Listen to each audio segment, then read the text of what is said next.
Hello, I'm Susan, and this is Susan Stanley Stitch in Time, Floss Tube episode 52. It's August 30th, and this is an update on all things related to cross stitch, quilting, sewing notions, textiles, and methods from the past. And I have some fun things to share with you today regarding all those topics.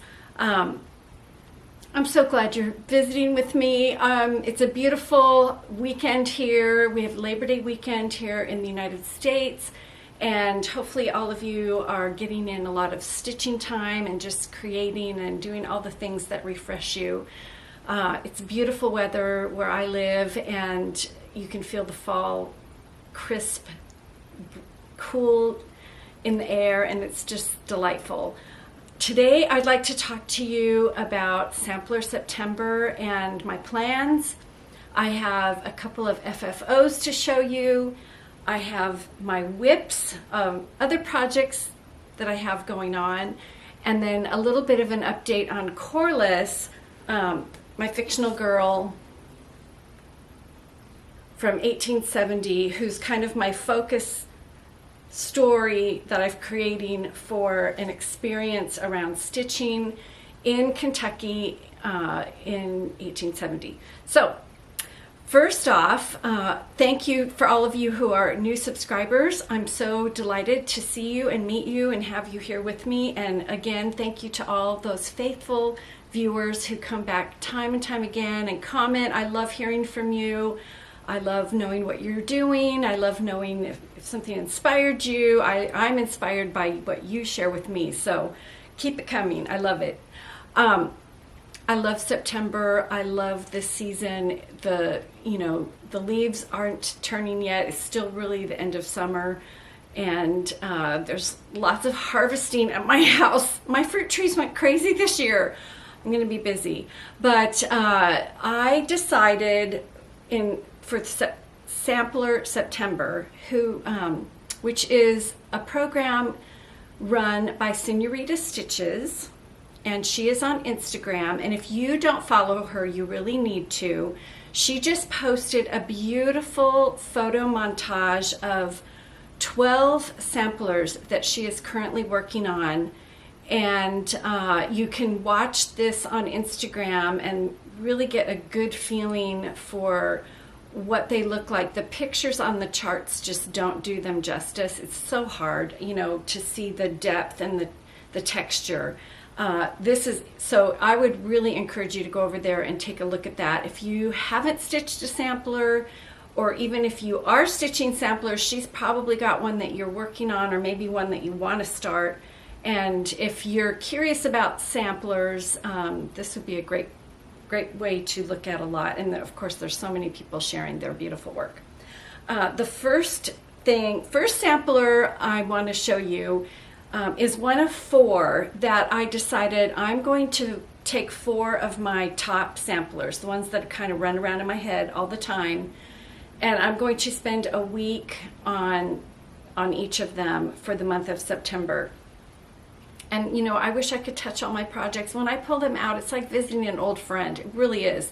And it's so odd. I guess it's not odd. You tell me if you have this experience. When you pull out a project, you can almost remember when you were stitching on it, what was going on. Who was, maybe you were having a conversation, or there was something you were thinking about or maybe worried about, and maybe that's resolved. It's just so interesting how the things we touch remind us of experiences we've had. So anyway, that's what it was like for me this week going through these, and it's been fun. The first sampler I'm going to give attention to is the sampler that is going to be Farabee's first marking sampler. Now, Farabee is the stepsister to Corliss. If you've been following me, you know the story. And she also lives in Kentucky. She's in Boyette.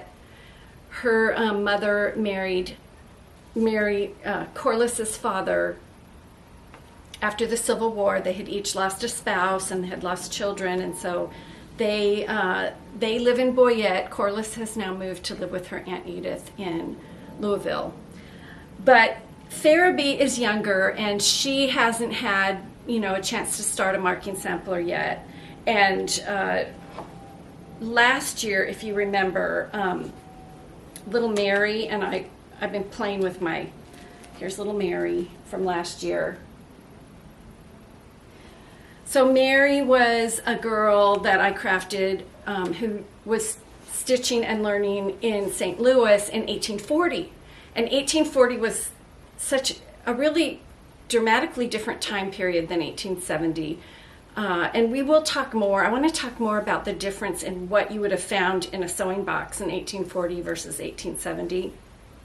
I'm starting to compile all those items. And so this is my 1840 beginnings of my sewing box. And Mary would have had a marking sampler in her sewing box, and the one I stitched for Mary was was Mary Brutnell, and it was a chart from Hedgerow Stitching.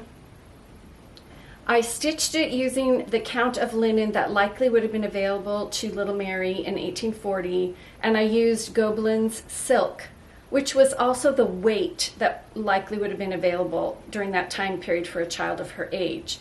And you can see there's a lot of color and variation and quite a bit of detail on this. I mean, as far as multiple alphabets. So this was little Mary's marking sampler. Well, Farabee, in 1870, children were still stitching marking samplers, and marking samplers would still have been put into your workbox and to use as reference for edging on clothing items, pillowcases, marking your initials or family members' initials on household linens and items of that type. So Farabee's marking sampler is going to be this lovely chart, and it is also a chart from Rebecca of Hedgerow Stitching, and this girl, Amy Florence Ogilvie, stitched her marking sampler in 1871. So I chose this one because it was as close as I could get to 1870. And you can see that it's a little bit simpler. There's not quite as much detail. There are two colors. And I decided, because Berlin wool work was so popular during Farabee's 1870, during Farabee's lifetime, I decided to stitch her marking sampler in wool, and it will go into her workbox. And so I am stitching it on 24 count rain barrel, and I don't know, several episodes ago I showed you this little swatch that I made where I had tested a bunch of different wool on the 24 count linen to see which one gave me the coverage that I wanted and kind of the tactile experience that I was looking for.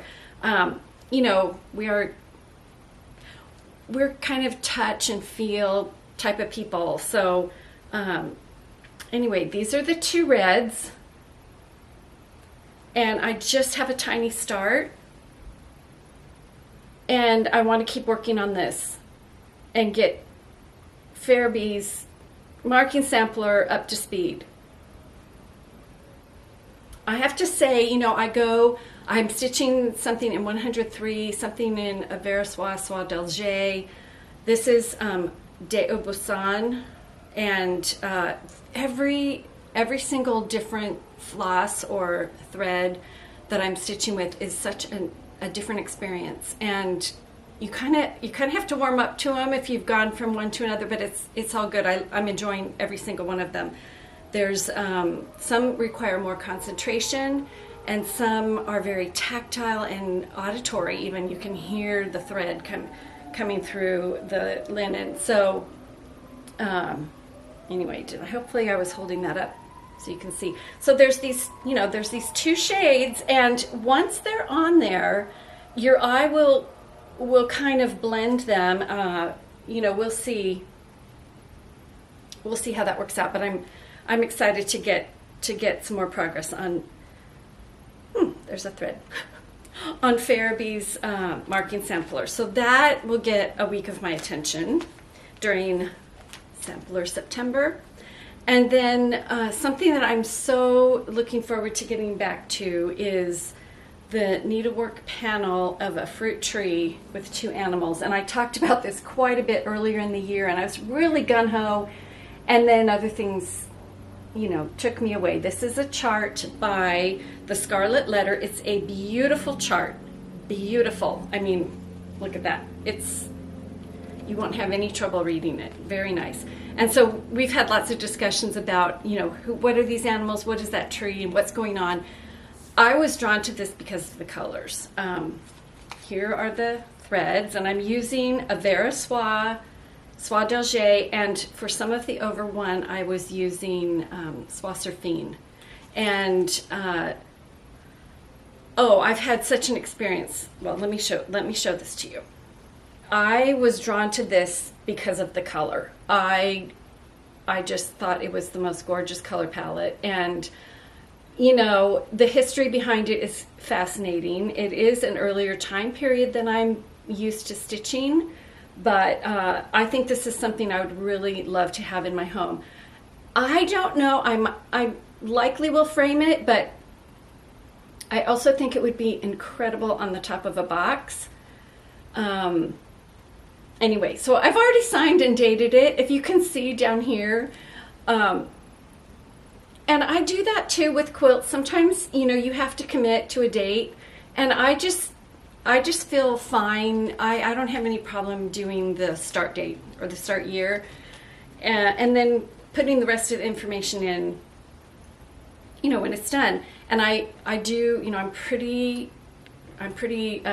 committed to labeling everything as best I can, and I keep copious journals. I mean, I'm kind of a nut when it comes to that, but I'm stitching this on Legacy Corkscrew Willow, and it's been a great color because it doesn't compete with any of the threads.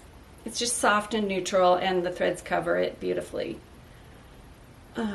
Kim Goldman is stitching this, and Jane Says 8, who is Sarah on Instagram, is also stitching this, and I think other people. I apologize if I'm not remembering everybody. It's an old friend. I haven't pulled this out for a while. So the over one, I do have to say the over one, it's slow and it's not my favorite, and I'm just trying to take the time that it needs to get it done. I don't think I'm going to switch, but I might. There's a flower over here. So you have the animal, and that's all this bottom section is over one, and then this flower, and I think I can adapt that flower to be over 2. It would enlarge it and fill in the space. Leave the animal over 1. Someone asked, you know, when I first shared this, do you have height differences in the thread? Yes, the Soie Surfine does cling closer to the linen, and the Vera Soie d'Alger puffs out and floats higher on the top. That doesn't bother me at all. I have some of my grandmother's Berlin work, and that it's all textural like that, and I don't mind it. Anyway, so I'm hoping to get a week of this, and you know what? I might just say I have a week. I'm going to do the colorful top that is over 2 and just enjoy every stitch. So later, when I have to do all the over 1, I will likely regret that, but anyway, so that will be a week of my sampler September. And then the next one that I want to give some time and attention to is Hannah Lancaster. I have just loved this chart from the very first time I saw it. Of course, it was the girl here, and I would love to know more about Hannah. This is from the Worcester Art Museum. I would love to know 1830, 1838. You know, is this how she saw herself? Is this her mother? Is this her teacher? You know, who is this? Or just a pretty lady? I don't know. Is this her home? Is that her school? I wish I knew. But it's a lovely, lovely, lovely chart. And so let me show you what I have. I am also stitching this using a Vera Soie d'Alger. I was in a huge Soie d'Alger kick. Now I'm kind of enjoying 103, but This is Fuller's 38 count Fuller's Teasel by Legacy Linens. And I'll hold this up so you can see she's long. Let's see if you can see the whole thing in there. Okay. So I've done the outer edge, and of course I did, you know, I ate dessert first, right? I did the girl because that's all I wanted. I was just dying to stitch her. And oh, she's so fun. And I think now I enjoy doing the birds at the top. I have a lot more to do on this. I think, you know, I might just dive in and go for the house in the middle and get a little framework, groundwork done on that. And I stitch in the evenings. I do other, quilting things during the day and, life during the day. But so I'm hoping to get up to that house and just start working around the house. And then I have things to fill in on the side. Anyway, thank goodness September comes around because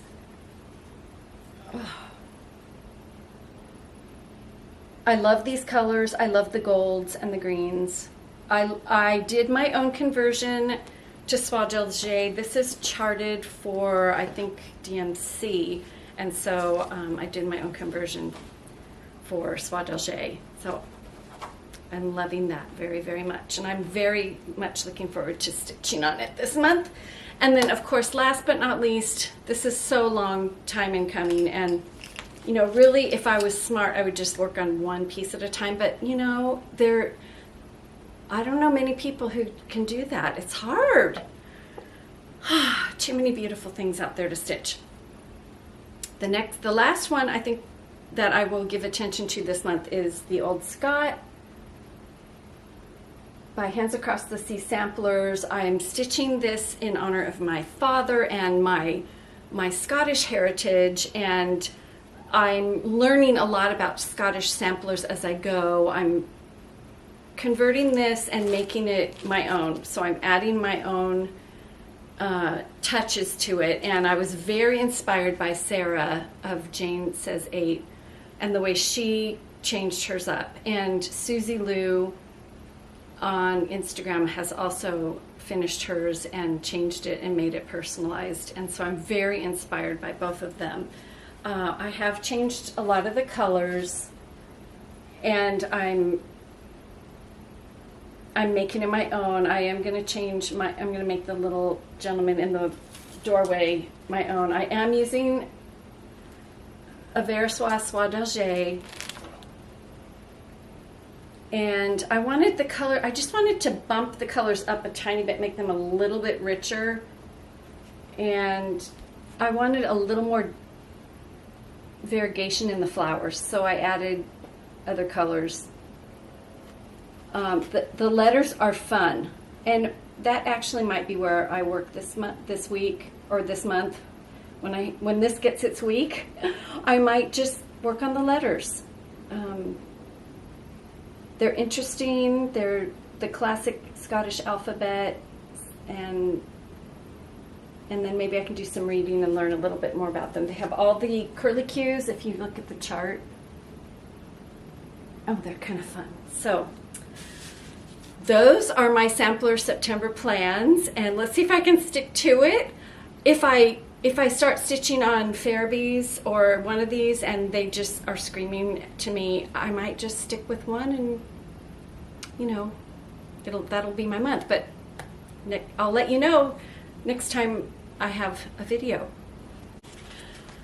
My FFO relates to this chart that several people have been working on and pulling out the elements and stitching them separately, especially the little girl, the woman holding a tomato.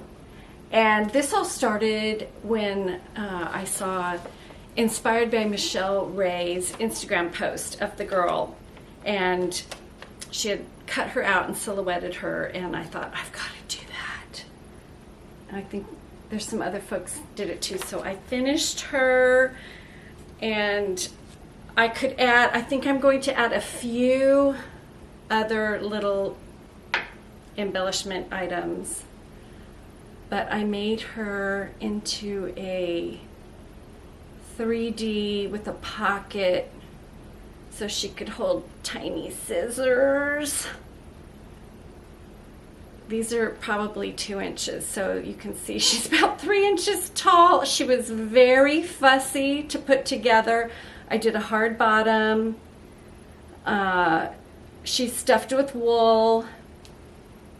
I stitched her on a mystery linen 40 count, and I used 103 silks, and I just picked colors because I wanted her to, she's going to live here next to my sewing chair with my quilt behind me, not Corliss's Trousseau quilt, but the quilt I normally have behind me. And so I wanted the kind of the pink and blues in that quilt center. And you know, she's not perfect, but I'm so happy. She's so cute.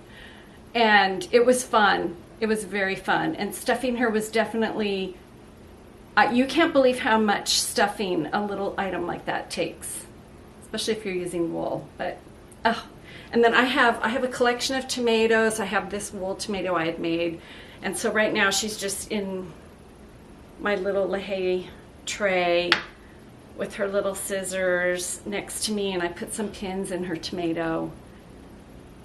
And as you can see, I decided against doing blonde hair.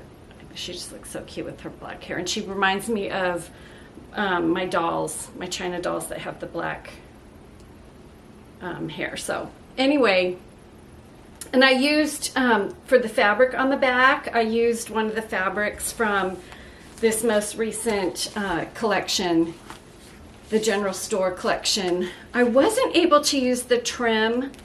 This is so tiny. Every trim I tried just overtook the little tiny thing. So I think, I think it was this fabric here that I used. Anyway, so cute. So fun. So, yay! An FFO. And something I can enjoy and use. You know, it's kind of nice to have useful items. Speaking of that, the next FFO I'm going to share when we talk a little bit more about Corliss, when we update with Corliss, but it's another useful item I think you'll be delighted to see, and it relates to the story I told last time. And so if you aren't sure what I'm talking about with this Corliss, Mary, Fairby, what's going on, Susan? I have episodes, I think, starting at number 47 of my floss tubes. And I have broken down my floss tubes into chapters. So if you just want to go hear the story of Corliss for this year, you just go to the floss tube, look at the chapters, find the one that talks about Corliss, and watch that. So you don't have to watch the whole floss tube. So I've crafted this story, and so this item relates to what I talked about last time. So, all right, let's look at some whips. So several episodes ago, you'll remember that I started working on some hexagon frames for some beautiful chintz fabrics that I had. And I was inspired by a quilt by Rachel Daisy called Hexstravaganza. And I'll show you the two that I've completed that I shared in times past. So I loved the way she took a large scale fabric, and hers was very modern, and I will pop a picture in here or link the information below so you can look it up and the way she said it. But I wanted to do something that of course showcased all my reproduction fabrics taken from antique quilts. And so this is one that I've done so far. I just loved the idea of framing these chintz fabrics and playing with the fabric and the motion and getting them to create a secondary pattern. I just had so much fun. And these are hexagons, just like we did with the flowers. If you're working on the Corliss project, Trousseau project, excuse me. Okay, sorry, I had to sneeze. I'm going to try to cut that out. So these are just hexagons, and these are fussy cut. Most of them are fussy cut, and what I mean by that is I intentionally cut them so that this pattern would be in a specific place. And if you notice, or if you're participating in the Corliss Trousseau medallion quilt, you'll note that the hexagons that I used in there, the fabrics, I did not fussy cut. I just put the fabric down and let it go where it went, wherever it went. And that was very classic of the 1870 time period. They were using scraps, and there was this busyness going on in the aesthetic, and it was all just part of that time period. So I left it that way. Now, that's not to say you can't, if you want a fussy cut, if that's more peaceful to you, you go right ahead. But I really have been enjoying playing with this to get the fabrics to tell another story. And so the next one that I started was this, and I'm only about halfway done. And I lay them out on these boards so that, I can just pick them up and add a hexagon, and then after they're all done, I will applique them onto the center. But I'm going to, try to do, I don't know how many I'm planning to do. I'll just keep going until I'm tired of it, and then I'll try to put them together and try to bring some cohesiveness to all these colors and patterns, and that'll be interesting and a challenge. So stick around. It's just been really fun. So now when I look, now I'm looking at my fabrics, looking for things that are going to cause this ribbon effect or give some motion and some movement. So I played around with that a little bit, and I probably won't do a ton of that this month because I really want to focus on my samplers. And then the other thing I shared on Instagram was I started appliquing. I have had a drawing in my mind for a long time. I got it down on paper, and I wanted to start appliquing on linen. And so here's my start. I'm doing a woven basket. Now, those strips I made with a bias tape maker, and at some point I can share how I do that if you're interested. But I always like looking at the back too, because look at that fun pattern. Anyway, this is a 5363 count linen, and the name just escaped me. I'm loving it. Loving it. And it's got just the right amount of body. It's fantastic to applique on. I'm planning on filling this basket with lots of flowers and leaves and all kinds of beautiful things. I have an idea for a couple other things I want to do on that, and what I want to do to set this, and then I'm still thinking about what will go beyond. But I have lots of time to think because I have lots of plans and lots of flora and fauna to add to that basket. So those are my two whips besides my stitching and my samplers. And like I said, this month I think I'm really going to focus on my samplers. So now I'd like to update you on Corliss, and I'm not really going to tell a huge part of the story. I'm going to show her next project. And so Corliss, last time we saw Corliss in episode 51, Floss Tube episode 51, she and Aunt Edith had started making plans for the items that Corliss would need for her trousseau trunk. And this was, just something that was done in the 1870s. Everyone had to plan for a future. And items were mostly made. You were able to purchase things in the store, but it wasn't anything like we experience today. So most of the items had to be made and set aside for the future. And whether Corliss was going to be married or not, she would eventually set up her own household, and she would need these common household items, including her quilt that she's been working on. And she had been working on the hexagons, and Edith had been teaching her how to make them, and now she's creating a medallion quilt for her first trousseau quilt. She had the center, which is part 1, done, and now she's worked on part 2 and had the first frame added to her medallion quilt. And many of you are joining Corliss and me on her journey. And I have sold out of the kits at this point, but I'm cutting more. And if you want to participate and you are interested in a kit, please send me your name and information so I get an idea of how many to cut. I do have the blue and the green border available to add to the kit. So I would love you to join in. Please contact me. And I have all my contact information in the show notes, the description box below the episode. But if you're watching this on the TV, I'm going to scroll it across the bottom here as well, because you really can't access that unless you're on a laptop. So contact me. I love if you have questions or are interested. And I've already started planning the next frame, which will be part 3 of this quilt. And the way this works is you can continue making the frames and participate on all the frames, and each frame will teach you a new skill. Or if you're satisfied, if you have this and you say, you know what, I'm satisfied with that size, I'm going to stop there, you can do that. You can join at any time. You can also use your own fabric.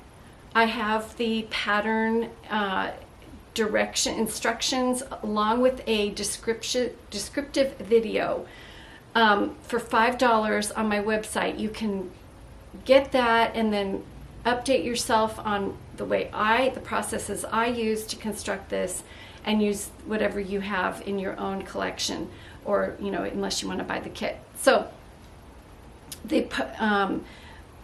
I'm excited to see everyone's progress. I really can't wait. And I did see somebody's the other night on Instagram. Made me so excited. So make sure if you are participating and trying this medallion style quilt that you post it if you have Instagram, and I hope you will. Instagram's fun. You can, it's very creative and artistic based, I feel, and I get so much inspiration from Instagram. And hashtag #first_stitches is a place where we can just use that as a receptacle for all the projects that these little girls undertake, and see what other people are doing, and just be inspired.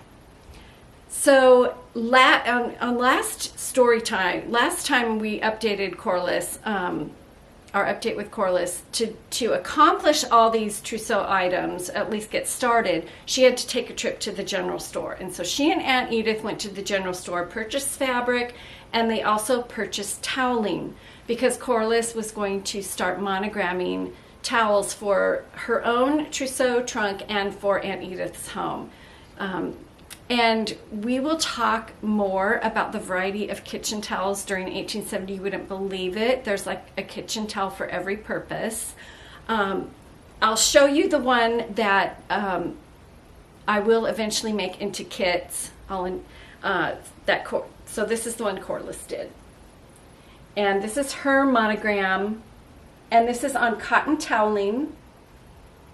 And I used a linen floss to create her monogram. Now, if you decide you want to do this, I will provide an alphabet. You can use your own monogram. This would be a great first project for a new stitcher of any age. The stitching is on a very large weave, and it is cross stitch. Hopefully you can see. And it just has such a neat texture, and it was very fun to do. It was very fun to do. I did it, just in one sitting. I also will show you how to hem the towel, so you get a really nice finished edge. And I want to show you some of the inspiration for this, because if you're interested, I will announce the kits on my newsletter. I just think it's fun. I actually might do, you know, for friends, for gifts, I think I'm going to do a few because they really are pretty fast.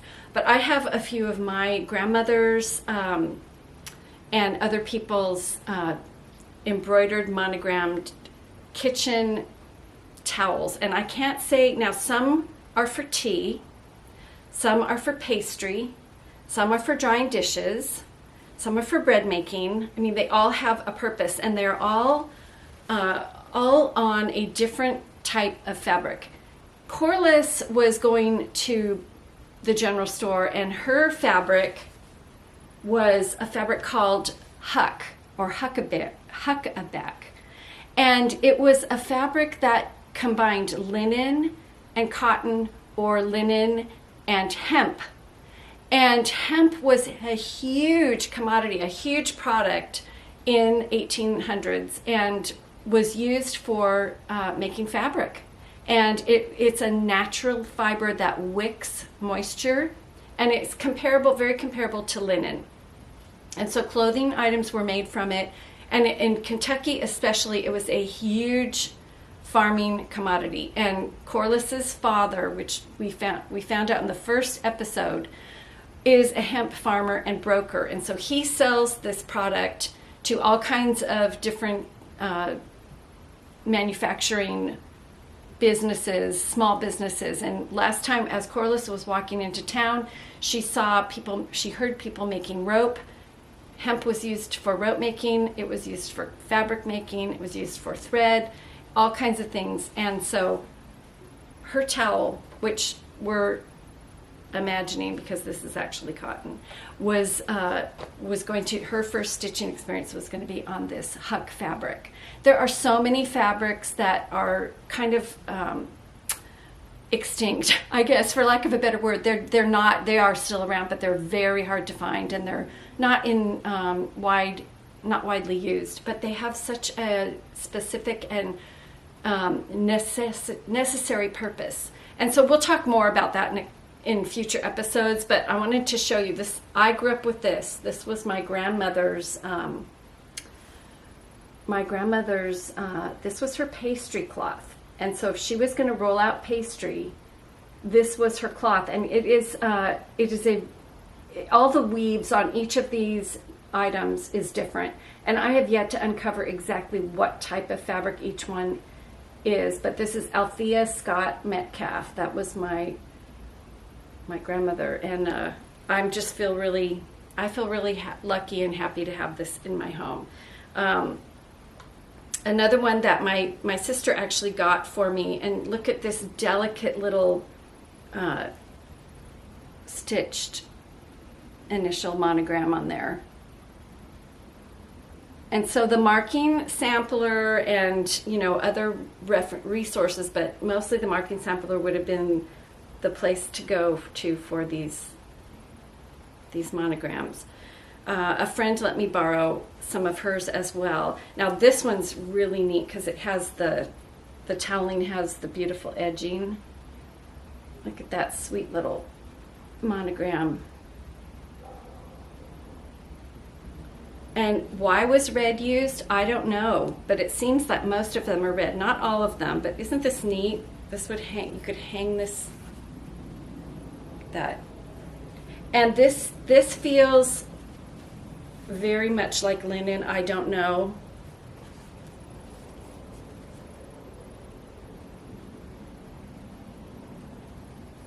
So I have my antique dough bowl. I would love to fill this with these beautiful stitched items rolled up. So sweet. I don't know if the camera is picking up the texture on these, but there's such interesting weaves, and there's a whole, I mean, I could talk probably for an hour just about the types of fabrics used and the weaves that were used for these type of things. This one it's a beautiful, beautiful dish towel, and it's a white on white, so I'm hoping you can see. And these aren't cross-stitched. These are, well, let's see now. Some of them are. Yeah. Some of them are satin stitched and some are embroidered, you know, with satin stitch, and some are cross stitched.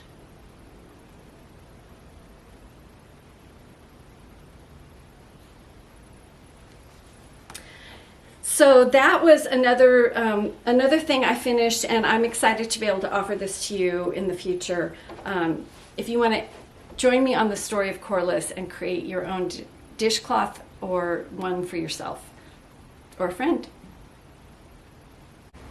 So thank you so much for joining me today, and I hope you have a wonderful Labor Day weekend if you're in the States. If you're enjoying some sunshine, I hope it's just the right amount and you get in lots of stitching. Next time I'll show you the progress on my samplers for Sampler September. I will give you some more updates on Corliss. Maybe there'll be some Needlework Marketplace purchases, I don't know. And then I'd like to share a little bit about sampler quilts, and I will be pulling out my Dear Jane and talking a little bit about that. So I hope you'll come join me, and until I see you again, make time for stitching. Bye, friends.